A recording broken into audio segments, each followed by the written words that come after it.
9 ළමයි බලන්න අද සරල යන්ත්‍ර පාඩම මම ඔයගොල්ලන්ට මෙහෙම කියා දෙනවා. සරල යන්ත්‍ර කියන එකේ හැඳින්වීම අපෙන් ඇහුවොත් සරලම හැඳින්වීම තමයි වැඩ පහසු කර ගැනීමේ උපකරණ හෝ උපක්‍රම. වැඩ පහසු කර ගැනීමේ උපකරණ හෝ උපක්‍රම. එහෙම ලියාගන්න එක. එතකොට මේ උපකරණ මම පෙන්නන්නම්. දැන් අන්න මේ අඬු මිටිය මේක පාවිච්චි කරනවා අපි ඇන ගහන්නත් භාවිත කරනවා ඇණයක් ගලවන්න. ඇණේ ගලවන්න මේක නැතුව බෑනේ. එතකොට මේකේ වැඩි පහසු කරගන්න තියෙන සරල උපකරණයක් මේක. ඉතින් ඊළඟට අපි ගත්තොත් ස්ක්‍රූපුණිය. දැන් ඇණයක් ගලවන්න හෝ ඇණයක් තද කරන්න ස්ක්‍රූප් වෙන මේක ඕනනේ. ඉතින් මේක සරල යන්ත්‍රයක්. කතුර. හරි. රෙදි කපන්න මේක නැතුව මොකෙන් කපන්නද? ඒකට හදපු සරල යන්ත්‍රයක්. මම මේකත් එහෙමයි. අඬු කියන්නේ මේවයි ගැන තමයි අපි ඉගෙන ගන්න තියෙන්නේ. එතකොට ඔය මම පෙන්නුවේ එක්තරා යන්ත්‍ර වර්ගයක්. තවත් තියෙනවා එහෙම. එතකොට සරල යන්ත්‍ර වර්ග අපෙන් අහනවා 4ක්. එකක් තමයි ලීවර. දෙවෙනි එක ආනත්තර. ඒවම වෙනම කියලා දෙනවා. තුන්වෙනි එක කප්පි. හතරවෙනි එක තමයි චක්‍රය සහ අක්ෂ දණ්ඩ. ඒව වෙනම කියලා දෙනවා. දැන් අපි ඉස්සෙල්ලා බලමු මේ ලීවර තමයි අපේ මාතෘකාව ඉස්සෙල්ලා ගන්න. ලීවරයක් ඇඳලා තිනවා. ඒකට ලීවරය නෙමෙයි ඕනෑම යන්ත්‍රයක් ගත්තට පස්සේ ප්‍රධාන කොටස් තුනක් යන්ත්‍රයක තියෙනවා. බොහෝ විට ප්‍රධාන වශයෙන් දෙකක් තියෙනවා, ලීවර වල තුනක් තියෙනවා. එතකොට ඒ තුන තමයි මම කියන්නේ. භාරය. මම මෙයා ගල් ගෙඩියක් අලවංගුවක් ආධාරයෙන් පෙරලනවා නම් ඒකේ බර වැටෙන තැනක් තියෙනවානේ. භාරය අපි ඒකට කියන්නේ භාරය. නැත්නම් ඉංග්‍රීසියෙන් කියන ලෝඩ් කියලා. ලෝඩ් එක. ඒක තමයි භාරය කියන්නේ. මෙතනට තමයි භාරය කියන්නේ. ඔසවන බර. දැන් මේ බර ඔසවන විට නැත්තම් මේ කතුරෙන් කපනකොට ඔයගොල්ලන්ට තේරෙනවා මෙන්න මේ ලක්ෂය. එතන හෙල්ලෙන්නේ නැහැනේ. ඒක අචල ලක්ෂයක්. මේකෙත් තියෙනවා හැම එකෙම නැහැ කියලා මම කිව්වා මේ මැද දරේ කියන කොටස හැම එකෙම දකින්නට හම්බෙන්නේ නැහැ. මෙන්න මෙතන මේකේ තියෙන මෙන්න මෙතන ලීවර එක තියෙන අචල ලක්ෂයක්. අනිත් හැමතැනම චලනය වෙනවා. මේක චලනය වෙන්නේ නැහැ. ඒකට අපි කියනවා දරේ කියලා. ෆල්ක්‍රන් කියලා ඉංග්‍රීසියෙන් කියනවා. F එක. ඊළඟ තමයි අපි අපේ බලය අපි යොදන තැන. අපි ශක්තිය යොදන තැනට අපි කියන්නේ මේ මෙතන මේ අපි ශක්තිය යොදන තැනට අපි කියනවා ආයාසය කියලා. F කියලා. එතන තමයි ආයාසය කියන්නේ. එතකොට අපි දැන් ලීවරයක් හඳුන්වන හැටි ලියා ගන්න. ලීවරයක් යනු භාරය, දරය, ආයාසය ඇති දණ්ඩාකාර යන්ත්‍රයක්. සාමාන්‍යයෙන් දණ්ඩාකාර යන්ත්‍ර වලට තමයි අපි කියන්නේ ලීවර කියලා. දඬුමය ස්වභාවයක් තියෙනවා. හැබැයි මේකේ නැහැ. මේකේ මේ දරේ භාරය නැහැ. මේකේ භාරය තියෙනවා, ආයාසය තියෙනවා. මම පස්සේ කියන්න. ලීවර ගණයි දැන් කියන්නේ. එතකොට භාරය, දරේ, ආයාසය ඇති දණ්ඩාකාර යන්ත්‍ර වලට අපි කියන්නේ ලීවර කියලා. එතකොට භාරය කියන්නේ ඔසවන බර, ආයාසය කියන්නේ අපි යොදන බලය, දරේ කියලා කියන්නේ ලීවරයක අචල වූ ලක්ෂයක් තියෙනවා එතන. ඊළඟ එක දැන් මේ අපේ මාතෘකාව ලීවරනේ. දැන් මේක හරි මේකත් ඕගොල්ලෝගේ රූප සටහනට ඇඳ ගන්න ඕන ස්කිප් කර ඒ සටහන ලියා ගන්න ඇඳ ගන්න. දැන් අපි බලමු ලීවර වල තියෙනවා පොඩි ප්‍රශ්නයක්. ඒකයි දැන් කියන්නේ.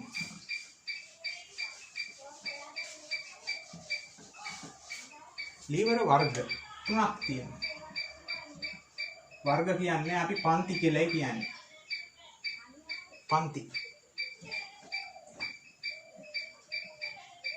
ඒ තුන එන හැටි මම මේ විස්තර කරන්නේ. එතකොට පළවෙනි එකට මම මෙහෙම ගන්නම්කෝ මේ අර කලින් කිව්වා ගල් ගෙඩියක් පෙරලන අවස්ථාව.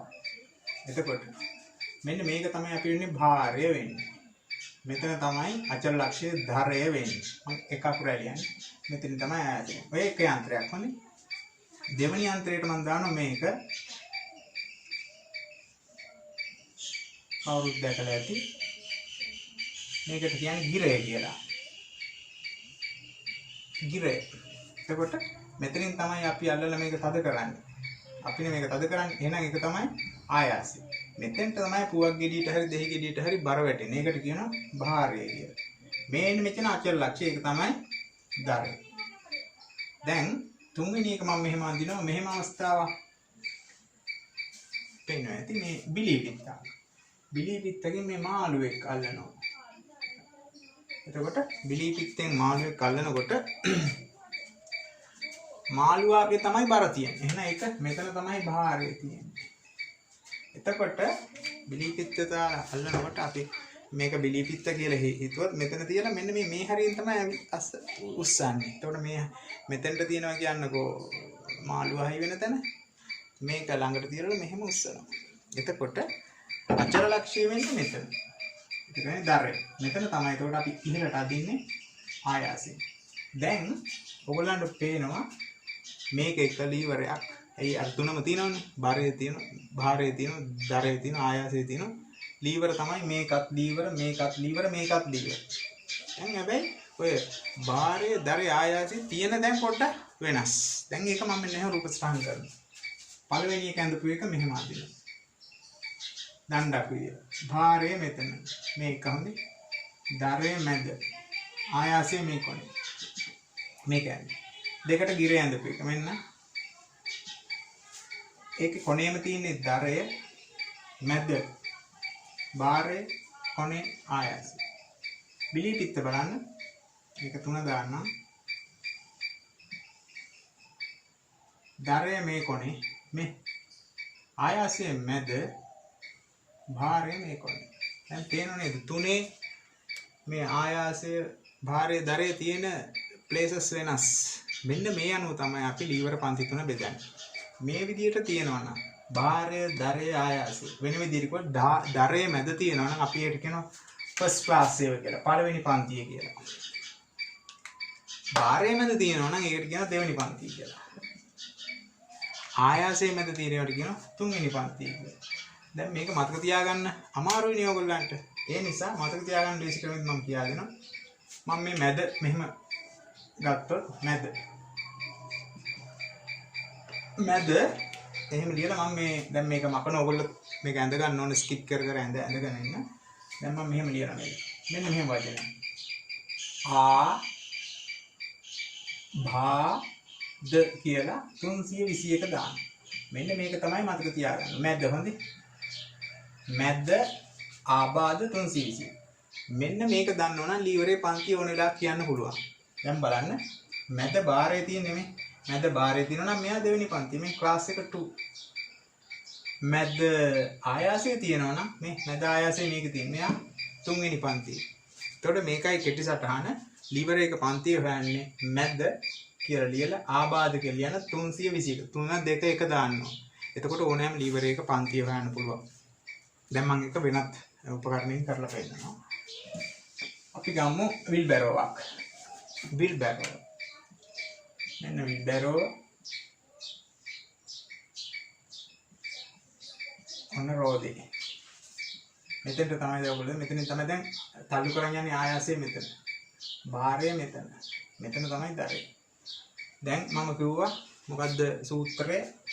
මැද ආ බාද දාන 321. දැන් මැද තියෙන්නේ මොකද්ද බලන්න. මැද තියෙන්නේ මොකද්ද? භාරය. මැද භාරය තියෙනවා නම් පන්තිය මොකද්ද? දෙක. මේක දෙවෙනි පන්තියේ ලීවරයක්. දැන් තේරෙනවා පන්තිය වෙන හැටි. හැබැයි අර තැන් තුන හොයාගන්න. භාරය, දරය, ආයාසය තියෙන තැන හොයාගන්න ඕනේ. එතකොට ඔන්න මේ අපි ඕනම් කොස්සක් ගන්නත් පුළුවන්. කොස්ස අරගෙන බලමු. කොස්ස මෙතනින් තමයි භාරය වැටෙන්නේ. මෙතනින් තල්ලු කරන්නේ. එහෙනම් ආයාසය මෙතන. මෙතන තමයි අපි අචලව තියන මෙතනින් තල්ලු කරන්නේ. එහෙනම් ආයාසයේ මැද තියෙන එක. ආයාසයේ මැද ආයාසය තියෙනවා නම් කොස්ස අයිති වෙන්නේ මොකටද? තුන්වෙනි පන්තිය. හැබැයි මේ මතක තියාගන්න ලේසි ක්‍රමයක් තියෙනවා.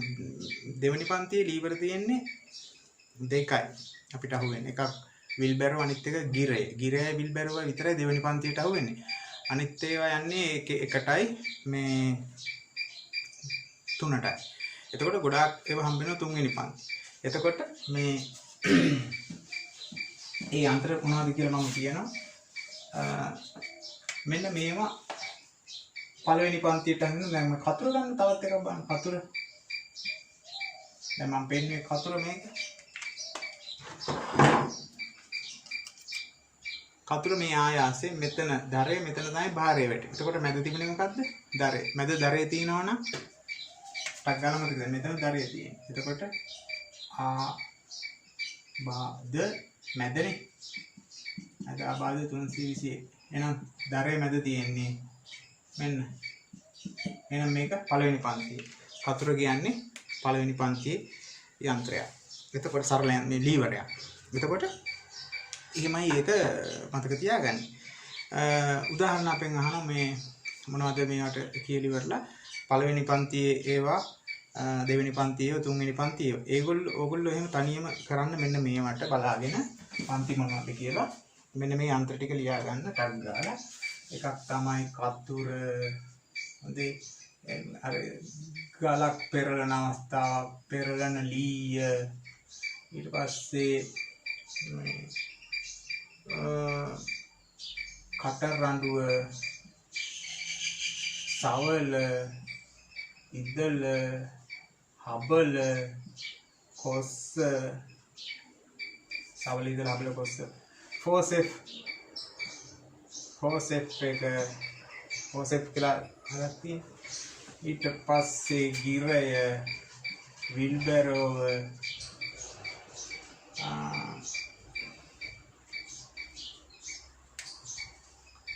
අඬුමිටියෙන් ඇණයක් ගලවන අවස්ථාවේදී මෙතෙන්ට තමයි ඇණේ භාරය වැටෙන්නේ. එතන මෙතනින් තමයි එතකොට ඔයගොල්ලන් මෙන්න මෙතන තමයි දරය වෙන්නේ. එතන දරයේ මැද තියෙන එකක් තමයි අඬුමිටියෙන් මේ ඇණයක් ගලවන අවස්ථාව. අඬුමිටිය.